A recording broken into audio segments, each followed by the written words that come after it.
own a house. You gotta own a shop vac. This baby's got the power to pick up almost anything. Got broken glass, nails, or wood chips? Shop vac gobbles up stuff that would kill an ordinary vacuum. And a shop vac retro can even vacuum water like a flooded basement. The washing machine is flooding the house. No. Every house needs a shop vac. Starting at under $50, a shop vac is heavy duty, not heavy money. And remember, if it doesn't say shop vac, keep shopping. Tuesday, ESPN Slams and Jams goes to the mat with wrestling's biggest stars. Our AWA champions like the bright lights, but that's not the only reason they risk life and limb. I got a big fat wife and 9 kids at home, and I gotta feed them. It brings out that killer instinct. I'm gonna get them. Next, the Bombers have the Devils in their sights for a roller derby war on wheels, and they don't take prisoners. Then superstars bull riding, but we're not sure the Bulls understand the riding part. All Tuesday. The standings after 2 optional routines show Sabrina Marr is still on top, but there have been some changes. Kelly Garrison has a stronghold on 2nd place, but Calore and Say have swapped places. There is now a tie for 4th place between Say and Roethlisberger. Lisa Wittwer is currently holding 6th, and then we have Mavity and Bileck in 7th and in 8th, respectively. But if you look at the numbers on the right-hand side, they are very, very close. Sabrina Marr, the lady you're looking at right now, spoke with Peter Corman earlier about the difficulty of concentrating while performing on the balance beam, which happens to be her next event. I don't really think about what meet I'm in when I'm on the beam. I just think of what I have to do to perfect the routine and what I need to do to stay on. I don't think about the crowd or anything else. You just try to block everything else out. A lot of people wonder when 4 things are going on at once. There's music in the auditorium, there's people yelling and clapping, that it can make you very nervous on beam. Do you hear those things going on when you're competing on balance beam? No, not really, because your concentration is so intense on your movements and your skills that you tend to block out everything else outside of your beam routine. And Sabrina Marr is doing just that, concentrating on her routine on the floor, going through her mind all of the difficult elements in her routine, and just tuning out the lady in the red dress in the audience, the little kid running across the floor. She just tunes all of that out and thinks only about that 4-inch wide piece of apparatus which she's about to compete on. Take a look at her height in relationship to that balance beam. And the conference is over finally, so she's going to get to go. We should add, in fairness to those judges, there's only been 1 beam competitor before Sabrina. There's a mandatory conference for judges after the first competitor on any event. Sabrina is the 2nd competitor on balance beam. Straddle L, press to a handstand. Now she squats through, right to a V-seat. Very nice mount. Very strong mount.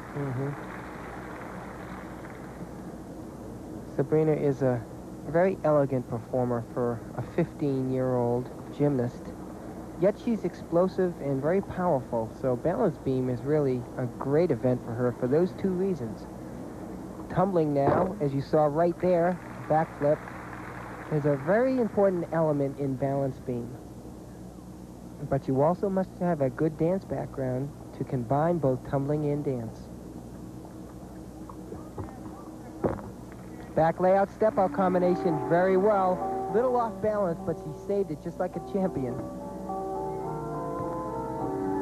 The leaps and turns that she's executing are mandatory requirements of her routine. She must have leaps with amplitude and turn 360 degrees. On 1 foot. Right. The music you hear in the background is for the floor exercise that is competing at the same time.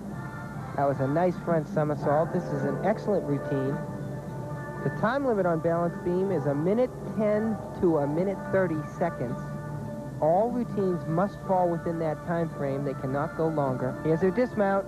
A triple twist, a great routine. She got that all the way in. An excellent job. Sabrina Marr is having a tremendous competition.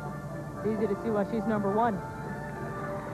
She was number 1 after the compulsories, after the first rotation, after the second, and with this performance, she'll stay number 1 after the 3rd. I think so. That was a great routine. A couple of minor mistakes, but nothing major. Good amount of difficulty. Work with a lot of confidence. Here's that dismount. Got it in real good. Stuck the landing cold. Beam's only 4 feet high. She found a lot of time to get 3 rotations in. She seems so steady, too. Not a lot of emotions, a lot of excitement. Very, very steady, very, very controlled. And this is Jennifer Say. She, too, is competing on the balance beam, while the judges turn in the score for Sabrina Marr. We'll tell you that as soon as it is made apparent to us. Interesting story, Jennifer Say. Last week in workout, suffered a very bad, unusual injury on the balance beam. She was doing a round-off back handspring, and her hands missed the beam. She rolled backwards and hit her head on the beam and was knocked out. Lost her memory. They took her to the hospital and found that not only had she suffered a very bad concussion, but she also cracked her finger. And this was only a week now before the World Championship trials, and had to take a few days off because of headaches and sickness. Had a very, very bad fall and a cracked finger. Kept training after that short 2-day rest, and is here at the competition and having a great meet. It's just amazing for me to realize what she's been through in the last week. And there you see her mount. Sabrina Marr's score on the balance beam was a 9.1.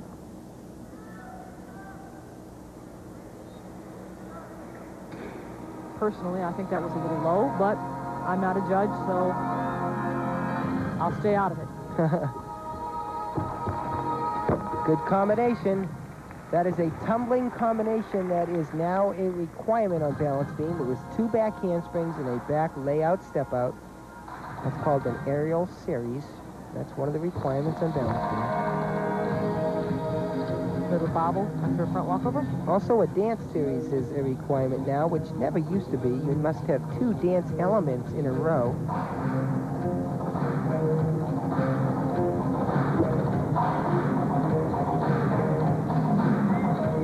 I think this angle shows visually the distractions that can hinder a gymnast. You can see the crowd, the people moving up and down the stairs while she's trying to concentrate in that 4-inch wide balance beam. Exactly.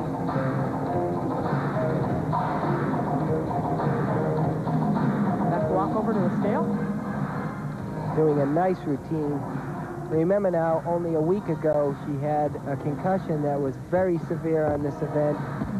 Nice dismount, boy, great routine. She looks tremendous. I think she's going to be a big part of that World Championship team. The other amazing thing is how poised and confident she was on the apparatus that literally knocked her out. I know. Just a week ago. Yeah, I could see she'd be a little gun-shy getting back up there, but she's not. Her coaches told me that it was a very scary thing. I had to rush her to the hospital and found out, too, that she had a cracked finger. So it was a very bad fall. Here comes a dismount. You can see the tape on her left Good hand. round off. Nice double full, all the way in and a fine landing. Jennifer Say on the balance beam. This is Sabrina Marr, once again reminding you her score was 9.1. What do you think some of the deductions were for Sabrina's routine? I saw some minor bobbles, but... She did have some minor bobbles, and she didn't have a tremendous amount of difficulty. The routine was fairly difficult, but she was playing it a little bit safe. And once again, the rules now are harder, and you're not going to see 9s, 5s, and 6s as low scores anymore. Just when we got the American audience conditioned after the Olympics to see all those high 9s and 10s. That's right. We're changing the rules. It's going to take a couple of years to get back up to that, but the gymnasts are amazing. They always progress the sport faster than the judges